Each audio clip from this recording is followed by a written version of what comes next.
अस्सलाम वालेकुम। उम्मीद है आप सब खैरियत से होंगे। तो जैसे कि आपको पता है कि आप लोगों का फाइनल टर्म का जो रिज़ल्ट है वो कल 4 मार्च को आने वाला है।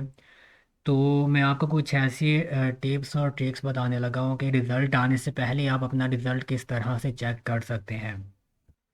इसमें मैं आपको वही चीज़ें बताऊंगा जो कि मैंने खुद एक्सपीरियंस की हैं और जो खुद मैंने देखी हैं कि कई दफ़ा ऐसे होता है कि जिस दिन रिज़ल्ट आना होता है तो रिज़ल्ट आने से पहले ही जो है वो कुछ ऐसी चीज़ें आपके एलएमएस पर हो जाती हैं कि जिससे आपको पता चल जाता है कि आप उस सब्जेक्ट में पास हो या फेल हो, आप उस सेमेस्टर में पास हो चुके हो या फेल हो, क्या सीन है। तो वो मैं आपको भी बताता हूँ। तो सबसे पहले क्या होगा कि जब आपका कल रिज़ल्ट आएगा तो दो सिचुएशन हो सकती हैं कि एक तो आप यहाँ से जब एलएमएस को ओपन करोगे तो एलएमएस पे एरर आएगा, वेबसाइट ओपन नहीं होगी। और दूसरा ये हो सकता है कि एरर ना आए और आपका एलएमएस वर्क करे सही तरह से।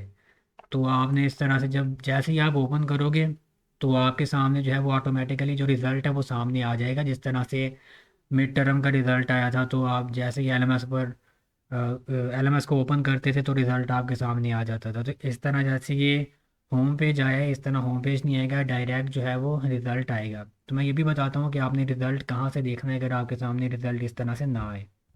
तो सबसे पहले मैं आपको ये बता देता हूँ कि आपने रिज़ल्ट कहाँ से देखना है। आपने यहाँ पे ग्रेड बुक पे जाना है और ये देखिए अभी मिड टर्म का रिज़ल्ट यहाँ पे शो हो रहा है, लेकिन आपने यहाँ पे स्टूडेंट ग्रेड बुक में जाना है।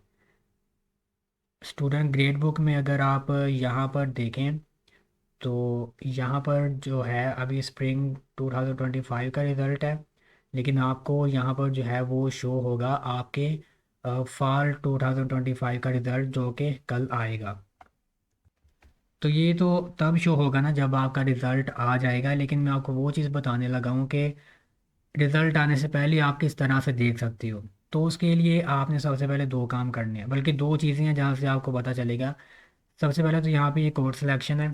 यहाँ पे आप अगर आप जाओ कोर्स सिलेक्शन पे तो यहाँ पर क्या होगा कि आपको जो है यहाँ पर जो सीजीपी है वो चेंज हुई नज़र आएगी। और इसी तरह जैसे यहाँ पे 7 सेमेस्टर लिखा है तो आपका जो भी सेमेस्टर होगा उससे अगला सेमेस्टर यहाँ पे लिखा शो हो जाएगा। तो एक तो चीज़ ये होगी, यहाँ से आपको पता चल सकता है आपके रिज़ल्ट आने से पहले। तो यहाँ पे सीजीपी आपको चेंज होती नज़र आएगी और यहाँ पे आपको करंट सेमेस्टर जो है वो आपका अगला सेमेस्टर शो हो जाएगा।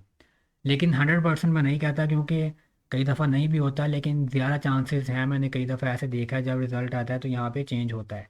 दूसरा आपने कहाँ से देखना है, आपने जाना है यहाँ पे माई माई स्टडी स्कीम पे जाना है। इसके इसमें अगर आप देखें तो आपके जो सेमेस्टर वाइज सब्जेक्ट्स हैं वो शो हो रहे हैं और जो यहाँ पे कंप्लीट है उनके आगे स्टडीड लिखा हुआ है। और आगे मैं दिखाऊँ जो कंप्लीट नहीं है या जो अभी कंप्लीट नहीं की है अगले सेमेस्टर में करनी है वहाँ पे पेंडिंग लिखा हुआ है। तो जैसे कि अगर आप यहाँ पर देखें कि अभी यहाँ पर ये जो सब्जेक्ट्स हैं इन सब्जेक्ट्स के जो फाइनल टर्म का पेपर है वो हुए हैं इधर से। तो अभी यहाँ पे पेंडिंग शो हो रहा है। तो क्या होगा कि जब आपका रिज़ल्ट आएगा या मतलब आने वाला होगा तो यहाँ पर क्या होता है कि वन बाय वन या एक दफ़ा ही यहाँ पे स्टडीड लिखा आ जाता है। अब इसका क्या मतलब है, मतलब ये कि आपका अभी रिज़ल्ट नहीं आया और अगर आप यहाँ पे माई स्टडी स्कीम पे आके जिस जिन सब्जेक्ट से आपने अभी पेपर दिए हैं ना, आपने वो देखना है कि उनके आगे पेंडिंग लिखा शो हो रहा है या इस तरह से स्टडीड लिखा शो हो रहा है। तो मेरे जो है वो मैंने इन सब्जेक्ट के पेपर दे दिए हैं इस सेमेस्टर में, तो मेरे यहाँ पर ये पेंडिंग शो हो रहा है। जैसे ही मैं किसी भी सब्जेक्ट में पास हो जाता हूँ तो यहाँ पर स्टडीड लिखा आ जाएगा। और अगर किसी सब्जेक्ट में कोई फेल होता है तो उसका पेंडिंग ही रहेगा। तो अब आपको कैसे पता चलेगा कि आप उसमें पास हो या फेल हो।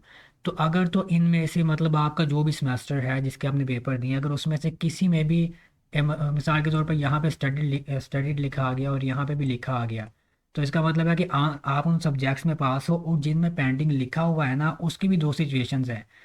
उसमें ये हो सकता है कि या तो अभी उस सब्जेक्ट का जो रिज़ल्ट है वो अपलोड हुआ ही नहीं है या फिर अपलोड हो चुका है और आप उस सब्जेक्ट में फेल हो। तो ये दो सूरत हाल हो सकती है। तो इस तरह से जो है वो आप अपना रिज़ल्ट आने से पहले ही देख सकते हो कि आप उसमें पास हो या फेल हो या क्या सूरत हाल है। तो जैसे ये देखें यहाँ पे स्टडीड लिखा है तो जब आप पास हो जाओगे तो यहाँ पर भी स्टडीड लिखा आएगा। और अगर किसी में पेंडिंग लिखा भी हुआ तो आपने परेशान नहीं होना, आपने पूरे दिन का वेट करना है ताकि अच्छी तरह से रिज़ल्ट अपलोड हो जाए। फिर आपने देखना है कि आप पास हो या नहीं। वो तो फिर आप इधर ग्रेड बुक में जाके भी देख सकते हो कि आपको रिज़ल्ट यहाँ पे कैसे शो हो रहा है। तो अगर आपके इसमें किसी में भी 50% से कम नंबर हुए तो उस सब्जेक्ट में स्टूडेंट फेल होता है, और 51 या 50 होंगे तो उसमें आप पास हैं। तो बाकी यही चीज़ आपको आज की इस वीडियो में बतानी थी। तो इंशाल्लाह मैं दुआ करता हूँ कि तमाम स्टूडेंट्स जो हैं वो बहुत अच्छे नंबरों से और बहुत अच्छी जीपीए के साथ जो है वो पास होंगे। तो आपका कोई भी क्वेश्चन हो तो आप मुझसे कमेंट्स में पूछ सकते हैं। तो मिलेंगे आपसे नेक्स्ट वीडियो में। अल्लाह हाफिज़।